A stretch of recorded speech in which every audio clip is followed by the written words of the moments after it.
Hello students, welcome to the official YouTube channel of Shriram science. आज बहुत ही एक important मुद्दा कह सकते हो या फिर एक स्ट्रैटेजी कह सकते हो, उस पर हम बात करेंगे कि क्या एक 12th क्लास का स्टूडेंट को यूपीएससी का प्रिपरेशन करना चाहिए या नहीं। अब इस पे बहुत सारे व्यू पॉइंट्स हैं। कोई बोलते हैं कि नहीं करना चाहिए, पहले 12th के बाद अपना सारे पढ़ाई कॉलेज का पढ़ाई करने के बाद करनी चाहिए, या फिर कुछ लोग बोलते हैं कि नहीं, थोड़ा अर्ली प्रिपरेशन भी ज़रूरी है। अब हर चीज़ का व्यू पॉइंट्स तो होता ही है, लेकिन हम उसी के बारे में हम बात करेंगे कि अगर करना है तो किस तरीके से करना है। बिकॉज एवरीवेयर बहुत सारे बच्चे जो 12th के बाद आते हैं, पढ़ाई करते हैं, पर किस तरीके का अप्रोच होना चाहिए, दैट इज मोर इंपॉर्टेंट। आप ऐसे नहीं कि पूरा का पूरा कॉलेज को इग्नोर करके करना है, या फिर आप प्रिपरेशन कर रहे हो लेकिन प्रिपरेशन पे कुछ इन्वेस्ट नहीं कर रहे हो, प्रिपरेशन क्लास छोड़ के या फिर पढ़ाई ना करके आप कॉलेज में जा रहे हो। तो एक बहुत ही इंपॉर्टेंट स्ट्रैटेजी होना चाहिए कि अगर 12th के बाद और आप सीरियसली अगर इंटरेस्टेड है कि यूपीएससी को क्रैक करना है, तो एक तरीका होना चाहिए। Because everywhere at the end of the day it is the strategy that matters. ठीक है, तो उसी के बारे में आज हम बात करेंगे कि अगर कोई 12th का स्टूडेंट 12th पास किया है और वो यूपीएससी का प्रिपरेशन करना चाहता है तो कैसे करना है। ठीक है, सो बेसिकली जो आज का जो हमारा डिस्कशन रहेगा इसी के ऊपर रहेगा कि एक रोड मैप क्या है कि 12th के बाद हर साल किस तरीके से आपको प्रिपरेशन करना है। बेसिकली उसी पे हमारा डिस्कशन आज रहेगा, और हर व्यू पॉइंट के बारे में भी हम बात करेंगे। ऐसा नहीं है कि 12th के बाद अगर करना है तो करना है, अगर आप इस स्ट्रैटेजी पे फॉलो नहीं कर सकते तो बेटर ना ही करें। सो एक स्ट्रैटेजी होना बहुत जरूरी है, तो उसी के ऊपर हम बात करेंगे। ठीक है, फाइन। बेसिकली होता क्या है, एक डिफॉल्ट पाथ है, एक स्ट्रैटेजिक पाथ है। अब डिफॉल्ट पाथ क्या है, अब उसमें क्या प्रॉब्लम्स है वो भी मैं आपको बताऊंगा। जैसे कि आप क्लास 12th तक फिनिश कर दिया, 20 किताबें आपने खरीद लिया, मार्केट में बहुत सारी किताबें, आप 20 किताबें खरीद लिया। अब आप एनसीईआरटीज को बहुत ही रैंडमली पढ़ रहे हो। अगर आप एनसीईआरटीज को बहुत ही रैंडमली पढ़ रहे हो तो जाहिर सी बात है, तो आप कुछ महीने बाद आप कंसिस्टेंसी को लूज कर लोगे और आप पढ़ाई बंद कर दोगे, आपको इंटरेस्टिंग लगेगा ही नहीं। ठीक है, सो यहां पे शुरू होता है कि आप उस चीज को किस तरीके से पढ़ते हो। बिकॉज जो भी 12th के बाद पढ़ाई करना चाहता है, फाउंडेशन से पहले एक बेस बनाना बहुत जरूरी है, और वो बेस एनसीईआरटी से ही आता है। मैं ये नहीं बोल रहा हूं कि आपको इनिशियली सब कुछ पढ़ देना है, लेकिन एक तरीका होता है, एनसीईआरटी को भी किस तरीके से पढ़ना है वो बहुत जरूरी है। ठीक है, सो यहां पे बहुत जरूरी होता है एक रोड मैप। एक रोड मैप बहुत जरूरी होता है, बिकॉज विदाउट रोड मैप फिर रैंडमनेस आ जाएगा, और रैंडमनेस से इंटरेस्ट भी चला जाता है। अब जब इंटरेस्ट चला जाएगा तो आप कैसे पढ़ाई करोगे, बिकॉज आप जिस फील्ड में आने की कोशिश कर रहे हो, यहां पे मल्टीपल सब्जेक्ट्स है, हिस्ट्री है, इकोनॉमी है, पॉलिटी है, ज्योग्राफी है, साइंस है, ठीक है, इंटरनेशनल रिलेशंस है, बहुत उसके हर सब्जेक्ट्स में कॉन्सेप्ट्स हैं, फैक्ट्स हैं, उसको समझना बहुत जरूरी है। तो सबसे इंपॉर्टेंट जो पॉइंट है यहां पे है कि रैंडमनेस को अवॉइड करने के लिए एक इंटरेस्ट होना बहुत जरूरी है, कि you are genuinely interested to clear the exam. अगर आप जेन्युइन हो कि हाँ मुझे क्लियर करना है, 21 साल या 22 साल बहुत ही अर्ली स्टेज में क्लियर करना है, बिकॉज बच्चों ने क्लियर किया है। आप अगर देखोगे कुछ साल पहले टीना डाबी ने अपने फर्स्ट अटेम्प्ट में क्लियर किया। फर्स्ट अटेम्प्ट में इसलिए क्लियर किया बिकॉज वो अपने कॉलेज के टाइम से ही पढ़ाना चालू कर दिया, और अच्छे तरीके से अपने आप को बिल्ड किया, 2-3 साल अच्छे से बिल्ड किया और पहले अटेम्प्ट में क्लियर किया। तो एग्जाम्पल्स हैं कि आदमी क्लियर कर सकता है, ऐसा नहीं है कि फर्स्ट अटेम्प्ट में क्लियर नहीं होता। If you have the right path, अगर सही गाइडेंस के साथ रैंडमनेस को फॉलो ना करके एक अच्छा स्ट्रैटेजी के हिसाब से जाओगे तो क्लियर हो सकता है। We have examples, multiple examples are there. ठीक है, ऐसा नहीं है कि preparing after 12th is not about starting early just for the sake of it. हाँ मुझे बस अर्ली स्टार्ट करना है तो मैं अर्ली स्टार्ट कर लूंगा, ऐसा नहीं है। एक हैबिट बनता है, आप बिल्ड कर रहे हो अपने आप को। ठीक है, आप अपने आप को बिल्ड कर रहे हो, 3 से 4 साल में आप अपने आप पे इन्वेस्ट कर रहे हो, आप अपने आप को बिल्ड कर रहे हो, और वो जो आप इन्वेस्ट करोगे, लेकिन सही तरीके से अगर इन्वेस्ट करोगे, उसका आउटकम 100% आता है। मैं अगेन वर्ड यूज कर रहा हूं, सही तरीके से। ऐसा नहीं है कि आप कोई भी तरीका फॉलो करो और वो आउटकम आएगा, नहीं। आपको सही तरीके से फॉलो करना है, ठीक है। क्योंकि आप जब 3-4 साल पढ़ाई करोगे एक तरीके से तो एक हैबिट बनता है, ठीक है। रीडिंग का एक हैबिट बनता है और बहुत ही early stage of your life में एक हैबिट बनता है कि आपको क्या पढ़ना है, न्यूज़पेपर कैसे पढ़ना है, कितना पढ़ना है, आपके वोकैबुलरी कितना डेवलप होगा जब आप न्यूज़पेपर पढ़ोगे।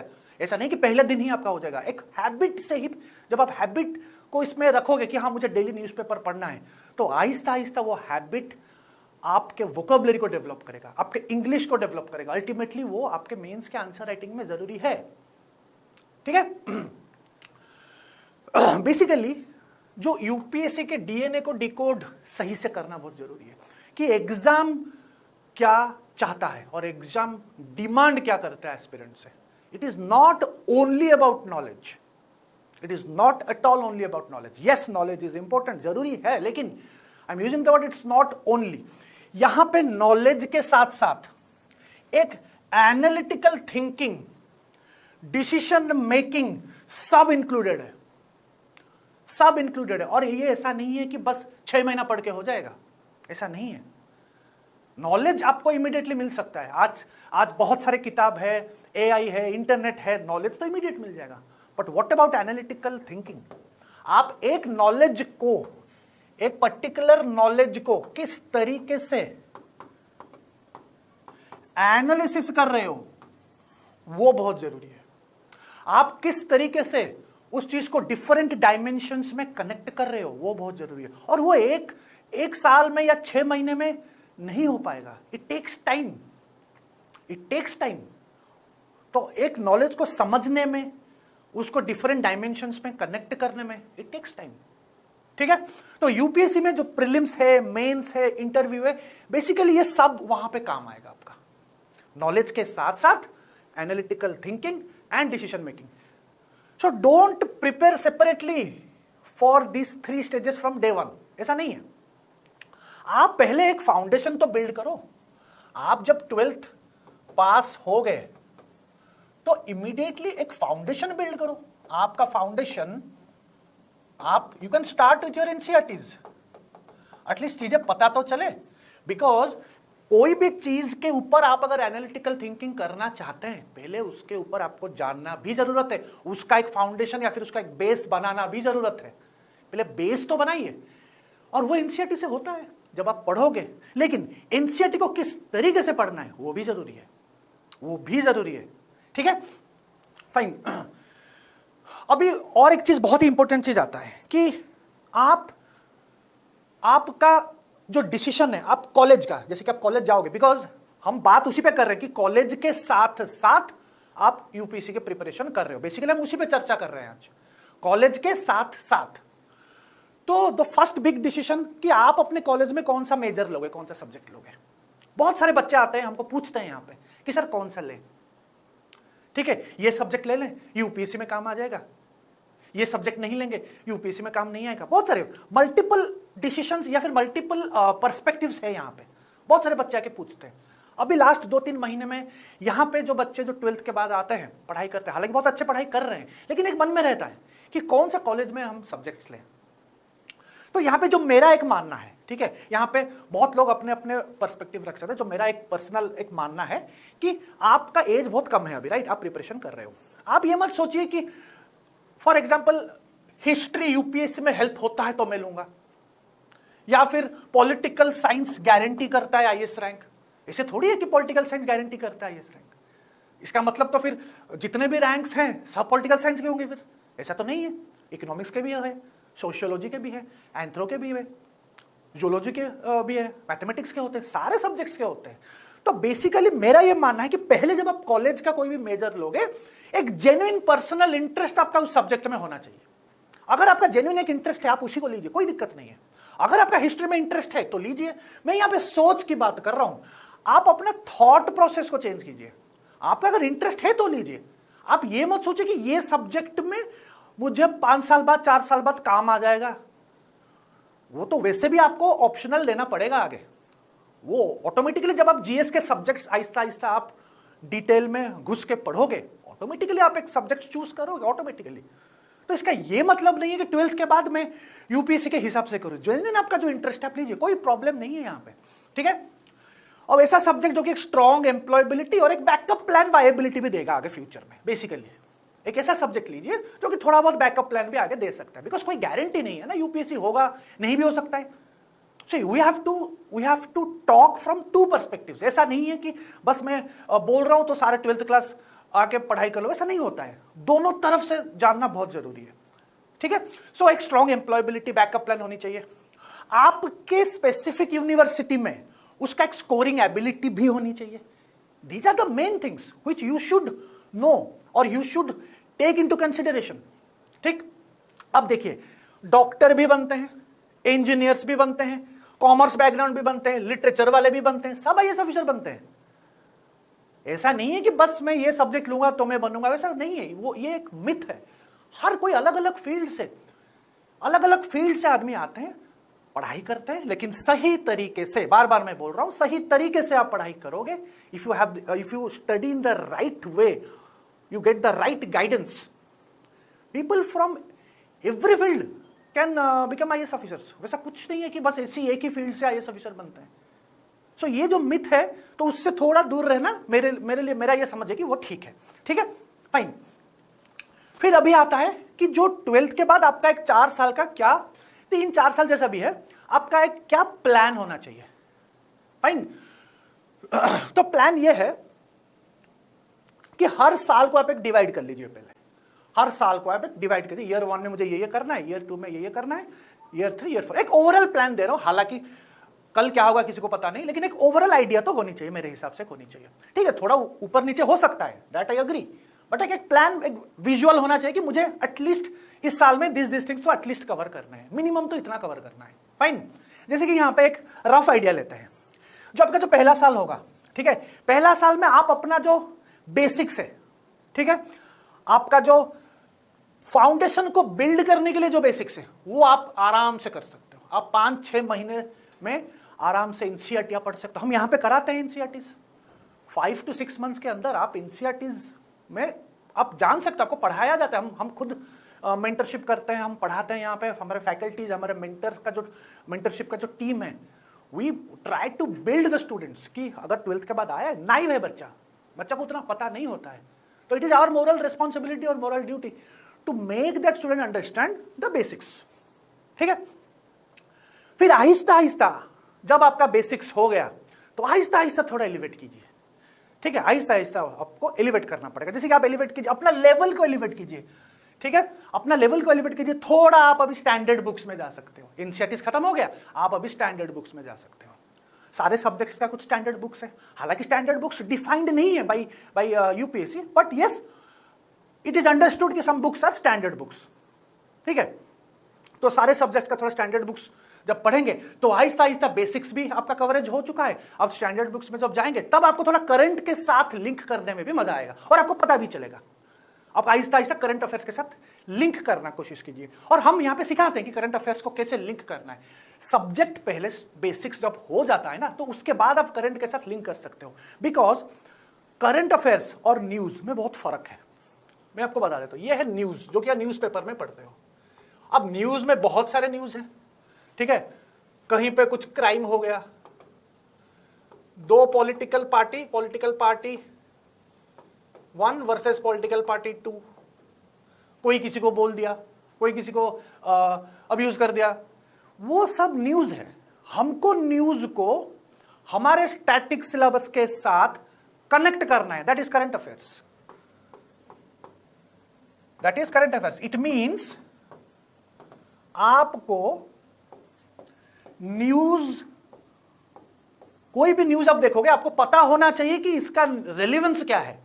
और एक नाइव बच्चा, उसको तो पता ही नहीं होगा ना। तो यहां पे गाइडेंस की बहुत जरूरी आती है, ताकि वो अपना टाइम वेस्ट ना करे। जो रेलिवेंट नहीं है वो उसी पे पढ़ते जा रहे, बिकॉज किसी ने उसको बोल दिया कि न्यूज़पेपर पढ़ो। पूरा न्यूज़पेपर पढ़ना है, यस, बट कितना पढ़ना है और क्या पढ़ना है फॉर अ यूपीएससी एस्पिरेंट, वो जानना बहुत जरूरी है, ठीक है। सो न्यूज को हम लिंक करेंगे हमारे सिलेबस के साथ, ठीक है। और उसी न्यूज को जब सिलेक्ट करेंगे, हम कनेक्ट करेंगे, सो उसका लिंकेज बनाएंगे, ठीक है, उसका फॉरवर्ड एंड बैकवर्ड लिंकेज बनाएंगे, वो है करंट अफेयर्स, ठीक है, दैट इज करंट अफेयर्स। अब यहां पे वो फॉरवर्ड और बैकवर्ड लिंकेज क्या है, वो आपको एक गाइड ही बता पाएगा, एक मेंटर बताएगा आपको कि क्या पढ़ना है, कितना पढ़ना है, ठीक है। जैसे कि अभी FCRA, अब मैं 12th स्टूडेंट को बताऊंगा, उनको समझ में भी नहीं आएगा। फॉरेन कंट्रीब्यूशन का एक एक्ट है, अभी उसका एक बिल आ रहा है और वो न्यूज में है, तो वो टॉपिक इकोनॉमी का है। जब आप इकोनॉमी के बेसिक्स पता है तभी जाके आप कर पाओगे ना वो न्यूज, नहीं तो वो न्यूज आपको पढ़ के कुछ पता ही नहीं चलेगा और टाइम भी वेस्ट हो जाएगा। सो इसलिए हम बोलते हैं कि पहले बेसिक्स फिर करंट अफेयर्स। बेसिक्स पता होना बहुत जरूरी है। हाँ, न्यूज़पेपर आप पढ़ सकते हो फॉर वोकैबुलरी के लिए। हम बचपन में भी न्यूज़पेपर पढ़ते हैं, जो यूपीएससी के बच्चे हैं नहीं वो भी तो न्यूज़पेपर पढ़ते हैं। न्यूज़पेपर क्या सिर्फ एग्जाम के बच्चे पढ़ते हैं? हमारे पेरेंट्स पढ़ते हैं, नॉर्मल आदमी भी न्यूज़पेपर पढ़ता है ना। तो newspaper reading is a good habit, it is a good habit. Habit बढ़ाओ पहले, फिर उस हैबिट जब बन जाता है उस हैबिट को एग्जाम ओरिएंटेड कनेक्ट करो, दैट इज एस्पिरेंट, तब आप एस्पिरेंट बनोगे। तो पहले हैबिट बनाओ। इसीलिए 12th क्लास में जब आप आ गए, हैबिट बनाओ, बेसिक्स पढ़े, थोड़ा बहुत न्यूज़पेपर पढ़े, लाइक ए हैबिट। इंग्लिश अच्छा होता है, वोकैबुलरी बढ़ती है, बेसिक कुछ टॉपिक्स आपको वहां पे समझ में ना आए, इट्स ओके। बेसिक्स बनने के बाद जब आप न्यूज़पेपर पढ़ोगे, आपका हैबिट बन चुका है, तब आपको और अच्छा लगेगा, बिकॉज आप अभी कनेक्ट कर पा रहे हो, बिकॉज बेसिक्स पता है। थोड़ा बहुत अगर मतलब आप कनेक्ट नहीं भी कर पाओगे तो वहां पे मेंटर गाइडेंस है, वो आपको बताएगा। आप पढ़ोगे, एग्जाम्पल आपको समझ में नहीं आया, इमीडिएटली पूछना है मेंटर को, तो आपको बता देगा। जैसे कि FCRA बिल, ये फॉरेन कंट्रीब्यूशन के ऊपर है, उसका थोड़ा बैकवर्ड लिंकेज, पहले भी एक बिल था, पहले भी एक एक्ट था, उसको चेंज करके कुछ नया बिल आ रहा है, उसमें क्या प्रोविजंस है, क्यों आ रहा है, वो भी बताना है, एनालिसिस, ठीक है, ओके। फिर आपको थोड़ा ईयर 3 में आहिस्ता आहिस्ता सीरियस होना है, बिकॉज अभी टाइम आहिस्ता आहिस्ता पास आ रहा है, ठीक है। आपको इन दोनों में आपको साइड बाय साइड थोड़ा MCQ भी करने, बेसिक लेवल के MCQ कर सकते हो, PYQs आप आराम से कर सकते हो, आप PYQs कर सकते हो। थोड़ा ट्रेंड देखने की कोशिश करो कि किस तरीके का क्वेश्चन आ रहा है, थोड़ा बहुत बेसिक आंसर राइटिंग कर सकते हो, because at the end of the day it is the mains which will decide your marks. Basic answer writing करो, थोड़ा हाथ जब चलेगा पेन के साथ तो वही तो प्रैक्टिस है। तो ऐसा नहीं कि आप सिर्फ पढ़ते जाओ, फाउंडेशन के साथ साथ थोड़ा बेसिक प्रैक्टिस भी करते जाओ, बिकॉज आपके पास टाइम है, यूटिलाइज द टाइम ना, आपको टाइम को यूटिलाइज भी तो करना है अगर आपके पास टाइम है, ठीक है। फिर आप ईयर 3 में थोड़ा सीरियस आ गए, तो यहां पे आपका कंप्लीट सिलेबस खत्म हो चुका है। अब आप प्रैक्टिस भी कर चुके हो, उस प्रैक्टिस को एक ऊपर के लेवल तक लेके जाओ, और अच्छा से analytical questions. The more you practice you will be very near to your result. तो यहां पे आपका एनालिसिस वाला चीज बिल्ड हो चुका होगा। आपका एनालिसिस, जो मैंने आपको अभी बोला कि एनालिसिस बहुत जरूरत है, ये थिंकिंग हो चुका होगा अगर आप ढंग से करोगे। हर चीज का पॉजिटिव भी है, हर चीज का नेगेटिव भी है। अगर ढंग से करोगे तभी होगा, अगर तरीके से नहीं करोगे तो फिर मत ही करो तो बेटर है। तरीके से करना बहुत जरूरी है, मैं बार बार उस चीज पे आ रहा हूं, you have to do it in the right way. Fine. फिर फाइनल ईयर पे सब कुछ जब खत्म हो गया, फिर आपको मॉक्स देना है, रिवीजन करना है। हालांकि यहां पे भी रिवीजन आप करोगे, ऐसा नहीं है, बिल्ड करने के लिए रिवीजन की जरूरत है, but this is your attempt oriented year. अब आप रेडी हो गए हो अटेम्प्ट के लिए, ठीक है। सो हर साल का एक डिस्टिंक्ट पर्पस है, एक डिस्टिंक्ट पर्पस है, ठीक है। ऐसा नहीं है कि एक ही साल में मुझे सब कुछ कर देना है। फिर do not rush to your 4 tactics in year. पहले ईयर में आप अगर मॉक्स देने लगोगे तो फिर वो बैकफायर भी करता है। कुछ बच्चे करते हैं, मना नहीं कर रहा हूं, it depends, again it depends on the intelligence of that student, होता है। लेकिन मैं एक जनरल बात कर रहा हूं, मैं एक बहुत ही जनरल स्टूडेंट को लेके बात कर रहा हूं, ठीक है। जो एक आदमी मैं जानता हूं कि उसको कुछ पता नहीं है, एक नाइव स्टूडेंट है, उसके बारे में मैं बात कर रहा हूं, ठीक है। तो ये एक 4 साल का जो ब्लूप्रिंट है, एवरी ईयर हैज और सर्व्स ए पर्टिकुलर पर्पस। अभी जैसे कि हर साल को एक तरीके से मैंने जो बताया, अभी हमने लिखा है यहां पे कि आप जो पहला साल है आप अपना बेस को बिल्ड करो। This term is very important, building your base. NCERTs जो बेसिक है, basic geography, basic history, basic economy, basic polity, जैसे बेसिक पॉलिटी अभी जंतर मंतर में हो रहा है प्रोटेस्ट। क्यों हो रहा है? बड़े सारे रील्स बन रहे हैं, डेमोक्रेसी क्या है, बेसिक है, डेमोक्रेसी क्या है, बेसिक, वो सब एनसीईआरटी से पता चलेगा। क्लास 11th एनसीईआरटी में लिखा है। तानाशाही की बात कर रहे हैं, क्या है तानाशाही, क्या है ऑटोक्रेसी, सब बेसिक है, एग्जाम के लिए भी इंपॉर्टेंट है। आपका माइंड बिल्ड होता है वहां से, बिल्डिंग बेसिक हिस्ट्री। हड़प्पा में क्या हुआ था, हड़प्पन के बाद वैदिक आया था, वैदिक रूरल, हड़प्पा अर्बन क्यों हुआ, उसके बाद वैदिक में क्या हुआ, सोर्सेस क्या थे, ऋग्वेदा क्या है, फिर उसके बाद अगेन सेकंड अर्बन आ गया, वो क्या है, महाजनपदस, 16 ग्रेट किंगडम्स है, उसके बारे में जब जानोगे अच्छा लगता है। सब बेसिक है, सब एनसीईआरटीज में लिखा है। क्लासेस में यहाँ पे हम वही पढ़ाते हैं पहले, जो हमारा जो एनसीईआरटी फाउंडेशन है, पहले हम एनसीईआरटी पढ़ाते हैं ताकि उसको बेसिक तो पता चले, ठीक है।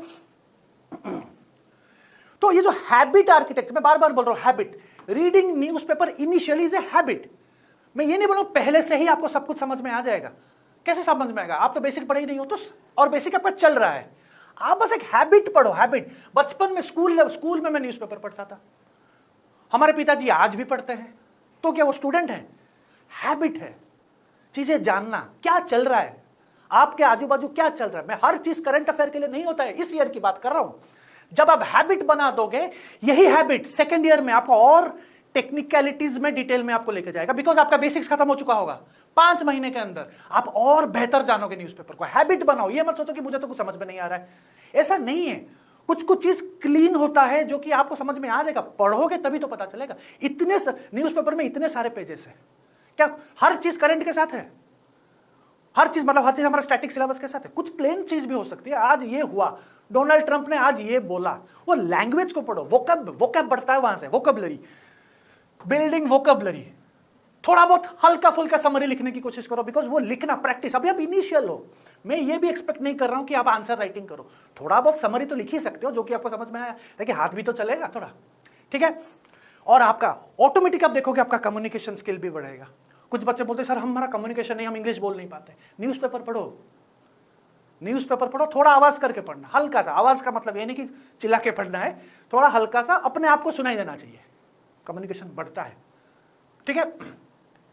फिर एलिवेटिंग द लेवल, जब आप लेवल बढ़ोगे तो थोड़ा आपका हो चुका है, थोड़ा एमसीक्यूज करना चालू करो, पीवाईक्यूज करना चालू करो, 10, 20, 30 अपने ऊपर है, मैं एक मिनिमम लिखा हूं।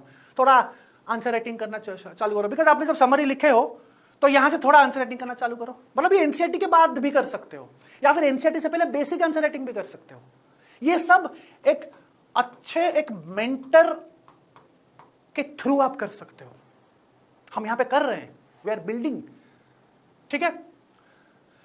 फिर यहां पे आप करंट अफेयर के साथ लिंक कर सकते हो, बिकॉज कहीं ना कहीं बेसिक जब पता चल गया, now you will automatically able to connect.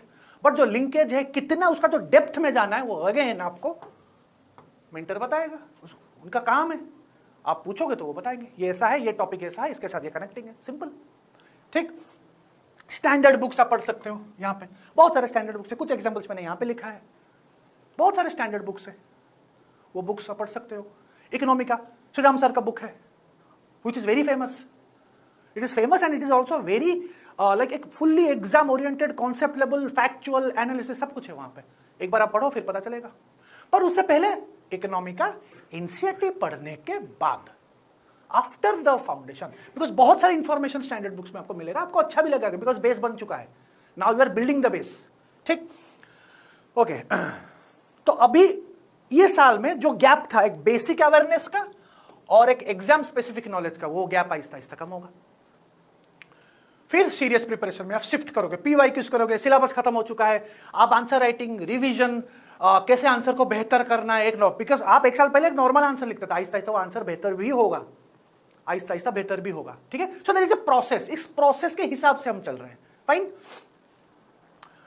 Final year में जैसे कि हमने बोला, आप अभी फाइनल में एग्जाम ओरिएंटेड में आ चुके हो, रिवीजन, फिर एसे राइटिंग, ये सब आपका आहिस्ता आहिस्ता डेवलप हो चुका है। तो कहने का मतलब यह है कि जो 4 साल का जो जो एक प्रोसेस है, you have to be very serious. Again, अगर आप एग्जाम के लिए सीरियस हैं, ये उन्हीं के लिए जो सीरियस है, जो करना चाहते हैं। बहुत सारे ऐसे लोग हैं जो करना चाहते हैं, जेन्युइन में करना चाहते हैं, लेकिन कोई उनको बोल दिया कि 12th के बाद मत करो। ऐसा नहीं होता है, हर चीज का दो पहलू होता है। 12th के बाद अगर करना है तो अच्छे से करना है, नहीं तो मत कीजिए, नहीं तो फिर आदमी भटक जाता है। ठीक है, so always the Trinity of UPSC skill, reading, thinking, writing, because आपका पूरा का पूरा सिलेक्शन मेंस के ऊपर 1750 मार्क्स, GS 1, 2, 3, 4, ऐसे ऑप्शनल। प्रीलिम के बाद, prelim is also important because mains जाने के लिए प्रीलिम्स होना जरूरी है। प्रीलिम्स कैसे होगा? प्रैक्टिस से होता है, रीडिंग के साथ साथ प्रैक्टिस ऑफ एमसीक्यूज। एमसीक्यूज करोगे, लिखोगे, तभी जाके सोचने पे मजबूर होगे और थिंकिंग प्रोसेस बढ़ेगा। थिंकिंग प्रोसेस रीडिंग से उतना नहीं बढ़ता है जितना राइटिंग से बढ़ता है। मार्क माई वर्ड्स, आपको खुद पता चल जाएगा कि थिंकिंग, जो मेंस में जो एनालिसिस करना होता है, क्रिटिकल थिंकिंग करना होता है, it's not only about facts. Fact को कैसे आप सोचते हो, एंड में कंक्लूजन में एक पर्सपेक्टिव देना होता है, लाइक ए पॉलिसी मेकर। ये सिर्फ पढ़ने से नहीं होता है, पढ़ने के साथ साथ लिखने से होता है। लिख के आप मेंटर के थ्रू, फैकल्टी के थ्रू आप चेकिंग कराओगे, जब डिस्कशन होगा तभी से आपका थिंकिंग प्रोसेस बढ़ता है। ठीक है, बिकॉज यूपीएससी का माइंडसेट क्या है? When reading news systematically, ask yourself क्यों, व्हाई, उसका इंपैक्ट क्या है, चैलेंजेस क्या है, सॉल्यूशंस क्या है, और ये सब जरूरी है मेंस के लिए। पहले कोई भी एग्जाम जाने से पहले उस एग्जाम को समझो कि वो एग्जाम चाहता क्या है, आपसे वो क्या चाहता है। जब आप बिना जाने अगर आप इस एग्जाम पे आ जाओगे तो आप ट्रैप में फंस जाओगे। मतलब मैं बहुत एक्सपीरियंस से बोल रहा हूं ये, जब तक आप एग्जाम को समझोगे नहीं तो ट्रैप में फंस जाओगे। ठीक है, ओके। सो कॉलेज टाइम में आपको क्या कर सकते हो? आपका कॉलेज 5-6 घंटा जाएगा, आप 3-4 घंटे से शुरू तो करो यूपीएससी प्रिपरेशन। 3 से 4 घंटे घर पे पढ़ो, कॉलेज के लिए 2-3 घंटा पढ़ो। पढ़ाई तो कर रहे हो, बुक्स पढ़ोगे, वही से देखो, कॉलेज का पढ़ाई भी हेल्प करेगा आपको यहाँ पे। ऐसा नहीं कि कॉलेज को पूरा नेग्लेक्ट कर दो, ऐसा नहीं, ऐसा मत कीजिए। कॉलेज के साथ साथ भी कर सकते हो, हर चीज हो सकता है, everything is possible, only if your intent is correct. आपका इंटेंट अगर सही है, if you are genuinely interested to crack UPSC in first year, you can do it. Only thing is your intent needs to be correct and your honesty, कि हाँ मुझे करना है, इसी प्रोसेस से मुझे करना है। चैलेंजेस आएंगे लेकिन आप कर सकते हो। ठीक, ऐसा नहीं कि आप पहले से ही 10 घंटा शुरू करो, स्लोली 3-4 घंटे से हैबिट तो बनाओ। पहले इनिशियल में ईयर 1 की बात कर रहा हूं, सब कुछ फटाफट नहीं होता, it's a process. UPSC preparation is a process. 3-3 stage है, कोई भी स्टेज में से भी आप निकाले जा सकते हो। प्रीलिम्स, मेंस, इंटरव्यू, कोई भी स्टेज से आपका रिजेक्शन हो सकता है, माइंड इट। ठीक है, तो you have to be very careful. Okay, 1 घंटा थोड़ा पेपर पढ़ो, 30 मिनट थोड़ा एक्सरसाइज करो। वो डिपेंड करता है, एक्सरसाइज कोई करता है कोई नहीं करता है, योगा कर सकते हो, कुछ भी एक आप अपना एक जो पास टाइम होता है, डू समथिंग प्रोडक्टिव बेसिकली।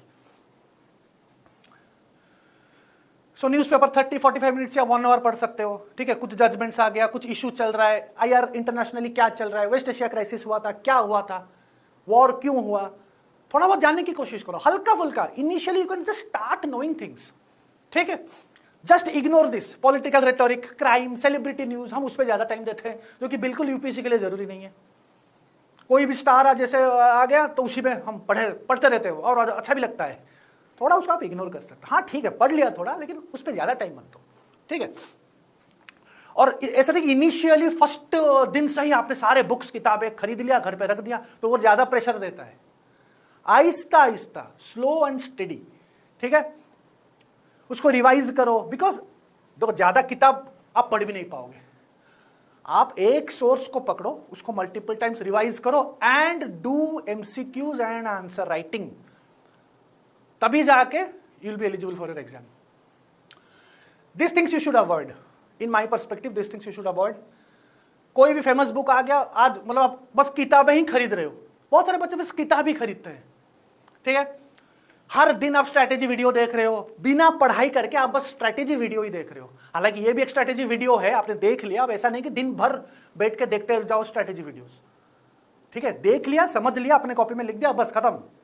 दिन भर अब पढ़ाई के साथ साथ अगर बिना पढ़ाई करके if you keep on watching strategy videos तो फिर अब ट्रैप में फंस जाओगे, ठीक है। कॉलेज को इग्नोर नहीं करना है because graduation marks and backups matter, point to be noted. Do not ignore your college also, yes, ignore नहीं करना है। कॉलेज के साथ साथ 3-4 घंटा कॉलेज को पढ़ाई को भी देना है, 3-4 घंटा यहाँ पे भी देना है। बैलेंस, लाइफ में बैलेंस होना बहुत जरूरी है। फाइन, पहले दिन से ही आप 10 घंटा पढ़ने की कोशिश करोगे तो नहीं हो पाएगा। पहले दिन से 10 घंटा कौन पढ़ता है, कैसे हो सकता है? आप पहले दिन पढ़ लोगे, ये भी मुझे मालूम है, 15 दिन बाद। It's all about being consistent. 4 घंटा पढ़ो लेकिन साल भर पढ़ो। पहले ईयर की बात कर रहा हूं। Study for 6 months but study regular 4 to 5 hours।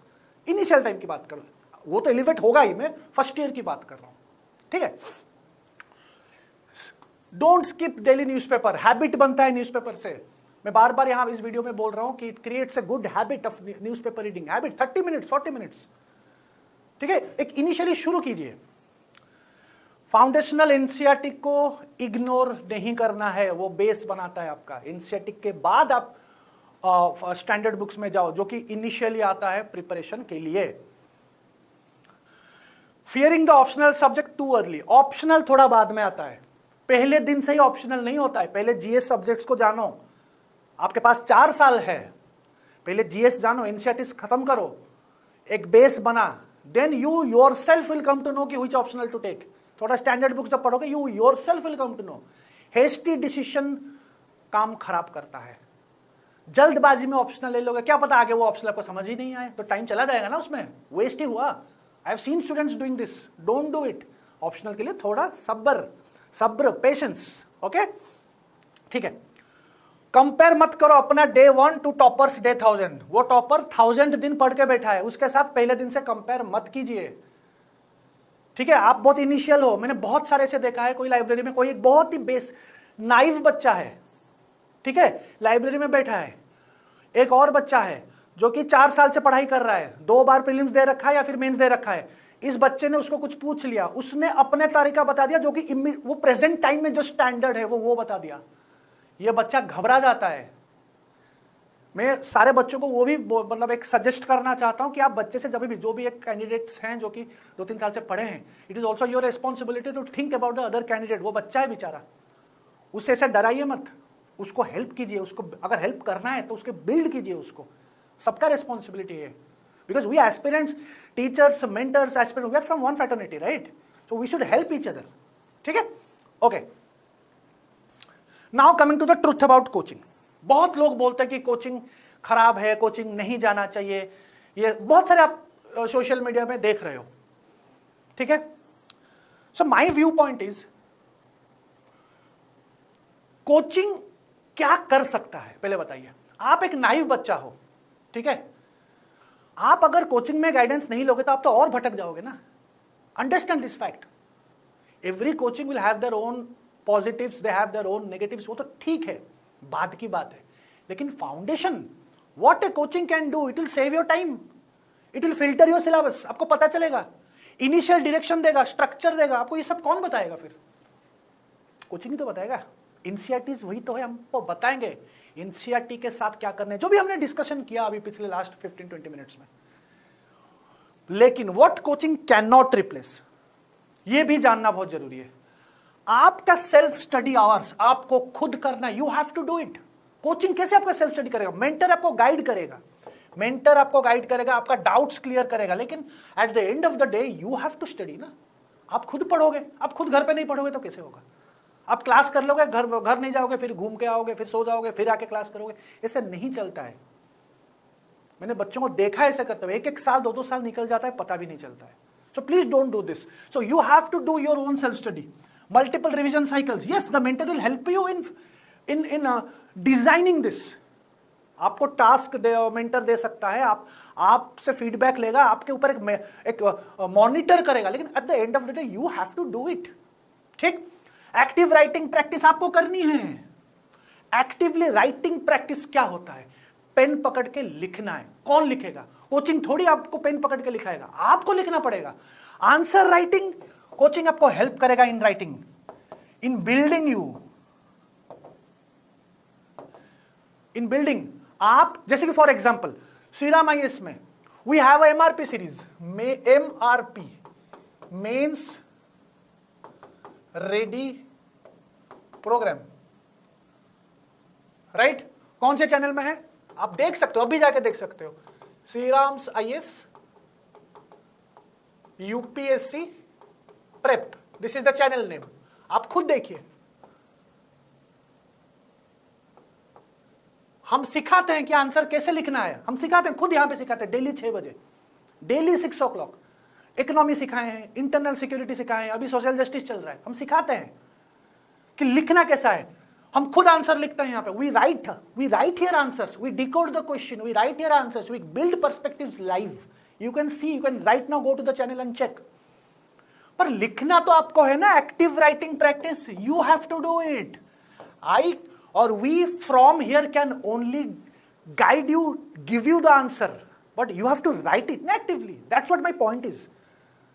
ये भी कोई करता नहीं है, हालांकि ये बिल्डिंग आंसर राइटिंग भी ज्यादा से ज्यादा लोग करते नहीं है। We do it here, I am saying it on camera, we do it, आप देख लीजिए, ठीक है?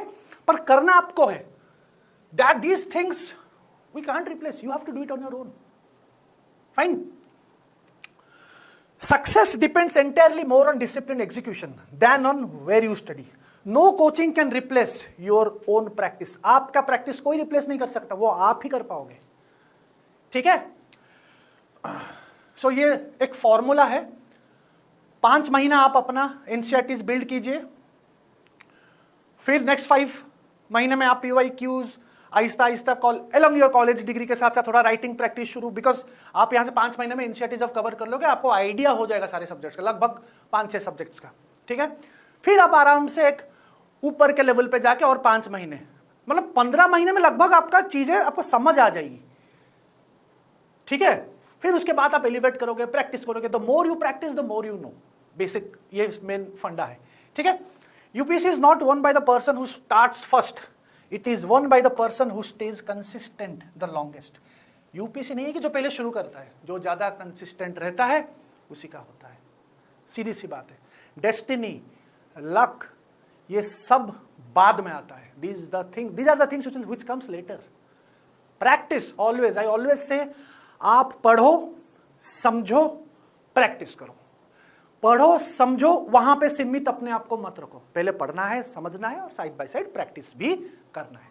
फाइन, आई होप इस सेशन में थोड़ा बहुत आपको समझ आई कि अगर करना है 12th के बाद तो किस तरीके से करना है। I hope I been able to give you an analysis on those for those students who wants to build themselves for UPSC, and if they are genuinely interested, if they are actually genuinely interested, आप Shriram IAS में आ सकते हैं, आप मिल सकते हैं, आप personally बात कर सकते हैं हमारे साथ, कभी भी आ सकते हैं दिन में। Faculties, mentors, counselling team, everybody are active here, they will talk to you. आप 1 घंटा 2 घंटा बात कीजिए, आपका क्या प्रॉब्लम्स है आप बताइए हमको, हम खुद उस चीज को सॉल्व करेंगे। ऐसा नहीं है कि सिर्फ एडमिशन के लिए हम बोल रहे हैं, any issue you can simply come and talk to us. आप बात करके आप चले जाओ, एटलीस्ट आइडिया तो मिलेगा, ठीक है? So that's it for it. I hope we covered all the dimensions of this particular topic. So that's it, thank you.